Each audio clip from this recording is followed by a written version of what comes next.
Hello everyone, welcome to my channel. तो भाई आज हम बात करते हैं हमारे नेक्स्ट टॉपिक की। तो नेक्स्ट टॉपिक के अंदर है हमारा use of USG parameter from fetal assessment. तो फीटल का असेसमेंट करने के लिए हमारा जो पैरामीटर होता है यानी कि अल्ट्रासोनोग्राफी, यूएसजी हम जिसको बोलते हैं, जो हमारी अल्ट्रासोनोग्राफी होती है 20 हफ्ते के बाद की। तो उसमें देखेंगे हम कौन कौन सी चीज देखेंगे। तो सबसे पहले इन्होंने बताया फीटल ग्रोथ प्रोफाइल जो होती है उसमें हमारा देखेंगे बीपीडी, एचसी, एसी और एफएल। तो इसमें सारी फीटल ग्रोथ की जो चीजें होती है, बीपीडी का मतलब हो जाता है यहाँ पे हमारा बॉर्डर लाइन पर्सनैलिटी जो डिसऑर्डर होते हैं वो हमारे टेस्ट के अंदर देखे जाते हैं। वो हमारी जो मेंटल बिहेवियर होता है या फिर हमारी किसी भी तरीके का हमारे मेंटल से रिलेटेड या ब्रेन से रिलेटेड जो चीजें होती है वो सारी की सारी इसमें देखी जाती है। और फीटल की ग्रोथ जो है वो देखी जाती है हमारी मेंटल की। आगे हमारा आ जाता है एचसी। एचसी में आ जाता है हमारा हेड सर्कमफ्रेंसेस देखा जाता है, यानी कि जो सर होता है उसका डायमीटर कितना है और किस तरीके से है। तो वो सारी की सारी चीजें उसके अंदर देखी जाती है। नेक्स्ट हमारा एसी देखा जाता है। एसी का मतलब होता है कोई भी टेस्ट होता है तो खाने से यानी कि खाना खाने से पहले जो किया जाता है जिसे हम एंटीसिबम बोलते हैं। तो एंटीसिबम होता है इसकी फुल फॉर्म। ठीक है, तो ये हमारा हो जाता है जो हमारा बिफोर मील्स बोलते हैं। एफएल देखा जाता है। तो एफएल में क्या हो जाता है, फीमर लेंथ देखी जाती है बेबी की। ठीक है, तो ये जो सारे के सारे टेस्ट होते हैं हमारे फीटल ग्रोथ प्रोफाइल्स के अंदर आते हैं। और estimated fetal weighting of determined from of the following of parameter FL, AC, BPD and HC. तो इसमें हमारी जो की फीटल का जो वेट होता है यानी कि जो वजन होता है उसका डायमीटर भी हमारा इन सभी पैरामीटर को लेकर के हम देखते हैं। तो इसमें हम फीटस की ग्रोथ देखनी है और फीटस का वेट पता करना है कि भाई जो फीटस के अंदर जो वेट है वो कितना है। लिक्वर वॉल्यूम देखी जाएगी, यानी कि हमारा फ्लूइड अल्कोहल्स जो हमारी जो चीजें होती है फ्लूइड्स की वो सारी की सारी वॉल्यूम्स इसमें देखी जाएगी। प्लेसेंट की जो चीजें होती हैं, प्लांटेशन की जो चीजें होती है यानी कि प्लेसेंटा से रिलेटेड जो हमारी गर्भनाल होती है उससे रिलेटेड जो सारी चीजें होती है, कितनी ग्रोथ है, कैसे जुड़ी हुई है, किस तरीके के स्लाइड्स के अंदर से जा रही है। क्योंकि प्लेसेंटा ही एक ऐसा इन बिटवीन चीज होती है जो कि हमारी जो मदर से फीटस तक सारी की सारी चीजें पहुंचाती है, चाहे वो ब्लड है, चाहे वो न्यूट्रिशन है, चाहे वो ऑक्सीजन है, सारी की सारी चीजें। तो नेक्स्ट हमारा इसमें देखा जाता है फीटल एनाटॉमिकल सर्वे। तो फीटल का जो हमारा शारीरिक रूप से जो सर्वे किया जाता है वो 18 से 20 हफ्ते के बीच में किया जा सकता है टेस्ट के द्वारा। तो ये हमारा अल्ट्रासोनोग्राफी के द्वारा हम ये सारी की सारी चीजों को असेसमेंट करते हैं और पता लगाते हैं कि भाई हमारे फीटस के अंदर नॉर्मलिटी और एबनॉर्मलिटी किस तरीके से है और फीटस जो है वो हमारा किस तरीके से ग्रोथ कर रहा है। आगे देखते हैं इसमें। इसके अंदर जो है इसके अंदर तो सिर्फ माइनर सी चीजें हैं। इसमें ये बताया गया है कि भाई sign of previous childbirth, अगर पहले बच्चे का जन्म हुआ है तो उसमें क्या साइन दिखाई देंगे कि ये पहले भी माँ बन चुकी है।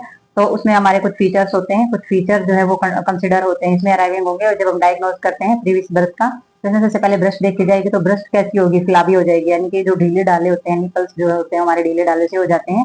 ब्रेस्ट फीड कराते हैं इन्फेंट को, तो जो हमारा प्राइमरी एल्वोल पिगमेंटेशन होती है वो भी हमारी कैसी हो जाती है, व्हाइट स्टरलाइंस वहां पर दिखाई देनी स्टार्ट हो जाती है। तो ये हमारा जो ब्रेस्ट में है जो वो ढीलापन आ जाता है तो हमें पता चल जाता है कि ये पहले माँ बन चुकी है और बेबी को फीड करा चुकी है। तो एब्डोमिनस में आ जाता है, जो एब्डोमिनस वाल जो होती है वो क्या हो जाएगी, लेग्स और लूज हो जाएगी। तो एब्डोमिनल वाल भी डेली डाली वहां पर स्किन हो जाएगी हमारी। तो प्रेजेंस होगी कैसे, सिल्वर व्हाइट लाइन जो है वो दिखाई देना स्टार्ट हो जाएगी हमारा लेना एल्बा में। तो चांदी जैसी यानी कि व्हाइट कलर की जो लाइन होती है वो दिखाई देनी स्टार्ट हो जाती है। नेक्स्ट देखते हैं हम यूट्रस वॉल। तो यूट्रस वॉल्स में भी हमारा क्या हो जाएगा, जो यूट्रस की जो वॉल होती है वो बहुत ही लेस रिजिड हो जाती है और हमारा contour of the uterus is border of round rather than avoid. तो इन्होंने बताया कि यूट्राइन जो होती है यानी कि हमारी जो अंदर से जो यूट्रस होती है, यूट्राइन के अंदर जो हमारी कम रेजिड हो जाती है, यानी कि एक तो होती बहुत ज्यादा सख्त लेकिन कम सख्त रह जाती है। यूट्रस की जो वाल्स होती है अंदर से वो कम सख्त रह जाती है और गोलाकार की वो हमारी रहती है। तो उसमें जो शेप होती है थोड़ी सी वो भी हमारी चेंज होती है। तो पेरिनियम जो एरिया होता है हमारा, पेरिनियम एरिया में क्या हो जाएगा, स्कार पीरियड से पेरिनियम जो हमारे लैक्रेशंस होती है वो हमारी दिखाई देनी स्टार्ट हो जाएगी। इसमें जो होता है क्या पाई जाती है, हमारी एप्सियोटोमिस जो चीजें पाई जाती है, यानी कि हमारा अगर प्रीवियस बर्थ में किसी भी प्रकार का कोई भी ट्रीटमेंट या कोई भी चीजें दी गई है तो उसके भी मार्क्स जो होते हैं वो हमारे स्कार वगैरह जो होते हैं, स्किन का फटना वगैरह जो होता है वो सारी की सारी चीजें दिखाई देना स्टार्ट हो जाती हैं।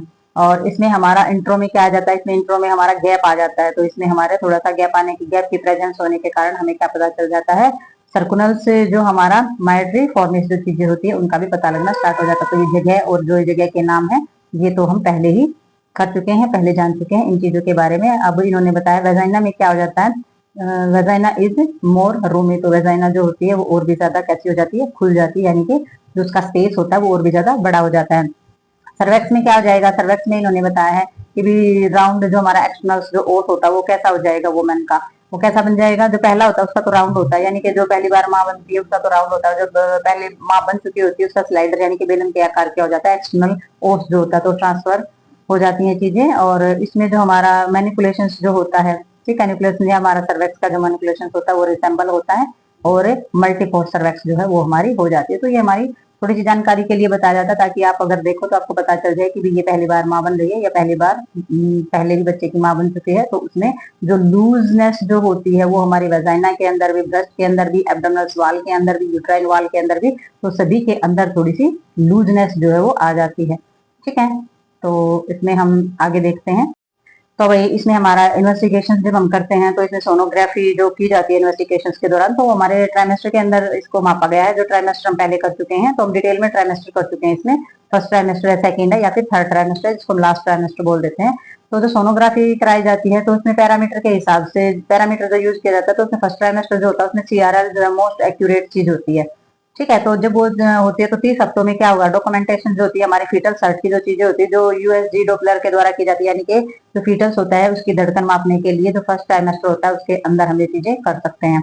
जब हम इन्वेस्टिगेशन करते हैं तो 30 वीक का जब हो जाता है बच्चा, तो उसमें डॉपलर के अनुसार, डॉपलर के सहायता से बच्चे की धड़कन को अच्छी तरीके से मापा जा सकता है। सेकंड ट्राइमेस्टर में अगर हम देखते हैं तो इसमें BPD, HC, AC और FL, तो इसका तो आपको पता ही है कि बॉर्डर पर्सनैलिटी डिसऑर्डर है, या फिर हमारे हेड का सर्कमस्टांसेस है, ठीक है, या फिर हमारा एंटीसिबम, एंटीसिबम देखना है, या फिर हमारी जो फीमर की जो लेंथ होती है वो सारी की सारी मेजरमेंट की जाती है सेकंड ट्राइमेस्टर के अंदर। और most accurate weight done between 12 से 20 हफ्ते के बीच में इसको मोस्ट एक्यूरेट डन मतलब कि अच्छे से कंप्लीट किया जा सकता है। तो इस हफ्तों के बीच में ये चीजें सारी की सारी हमारी जानी जा सकती है। और 20वें हफ्ते में हमारे जो मेजरमेंट होता है वो हमारा होता है फीटल का जो पैरामीटर होता है वो हमारा एनोमली स्कैन किया जा सकता है। अगर आपको उसके स्कैनिंग की वजह से इसमें देखें तो 18 से 20 हफ्ते के अंदर मेजरमेंट जो है फीटल का अच्छे से किया जा सकता है। थर्ड ट्राइमेस्टर के अंदर अगर हम देखेंगे तो जो हमारा लेस रिलायबल्स, यानी कि बहुत ही ट्रूली, बहुत ही विश्वसनीय, बहुत ही विश्वास करने योग्य जो चीजें होती है वेरियस, ये हमारा 16 डेज के अंदर चीजें हो सकती हैं।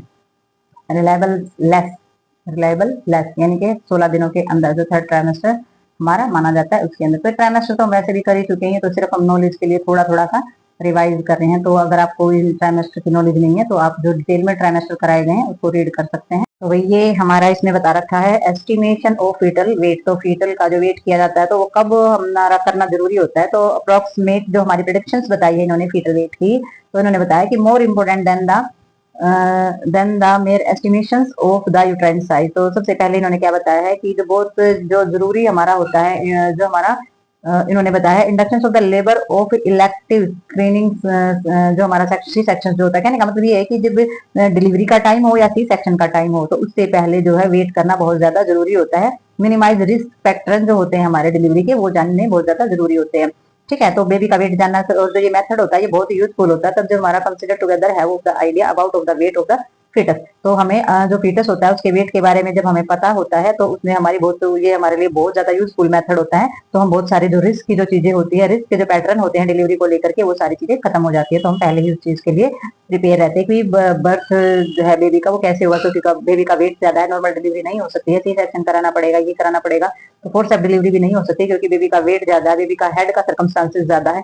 तो ये जो सारी चीजें होती हैं हमारे वेट को लेकर के फीटल की पहले ही जांच की जाती है डिलीवरी से पहले, चाहे वो सी सेक्शन डिलीवरी हो या फिर चाहे हमारी नॉर्मल डिलीवरी हो। तो फीटल ग्रोथ की जो हमारी वेलोसिटी जो होती है इसमें क्या हो जाता है, इसमें भी ये चीजें लिखी हैं, डिपेंड होती हैं ये हमारे फीटल ग्रोथ के चीजों पर। ठीक है, तो मोस्ट इंपोर्टेंट होती है हमारी फीटल ग्रोथ का जानना बहुत ज्यादा जरूरी होता है। अगर सोनोग्राफी हम कराते हैं वेट को लेकर के तो उसमें फिर वही सारी चीजें देखी जाएंगी, हमारे बायोमेट्रिक डाटा लिया जाएगा जिसमें हमारा BPD, HC, AC और FS जो है उसकी टेबल देखी जाएगी, और करंटली इन चीजों को यूज किया जाता है, और वेट को देखा जाता है, उसमें 10% जो है वो हमारा एक्चुअल वेट पाया जाता है। तो इसमें हमारा कहने का मतलब ये है कि भाई जब डिलीवरी हो या कैसी भी डिलीवरी, तो उससे पहले वेट को जांचना बहुत ज्यादा जरूरी होता है। तो उसमें से देखा जाता है फीटल वेट कितना है और मदर का वेट कितना है। ठीक है, तो उसमें वेट, जब मदर का जो वेट जो डाटा होता है पिछला, उस सारे के सारे डाटे को देखा जाता है और सारे के सारे टेस्ट को देखा जाता है, तब हमें पता चलता है कि फीटल का वेट जो है वो जरूर से ज्यादा है। तो वो यूट्रस को की जो चीजें होती हैं और एब्डोमिनल एरिया होता है उसका आइडिया लगा करके भी देखा जा सकता है। बट कई बार एमनियोटिक फ्लूइड ज्यादा हो जाने की वजह से जो एब्डोमिनल होता है वो बहुत ज्यादा,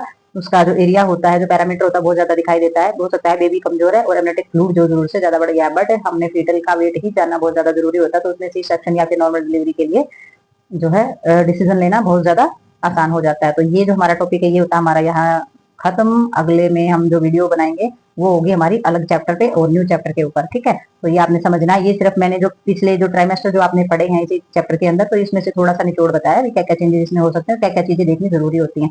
तो मिलते हैं नेक्स्ट वीडियो में और नेक्स्ट चैप्टर के साथ, तब तक के लिए बाय बाय।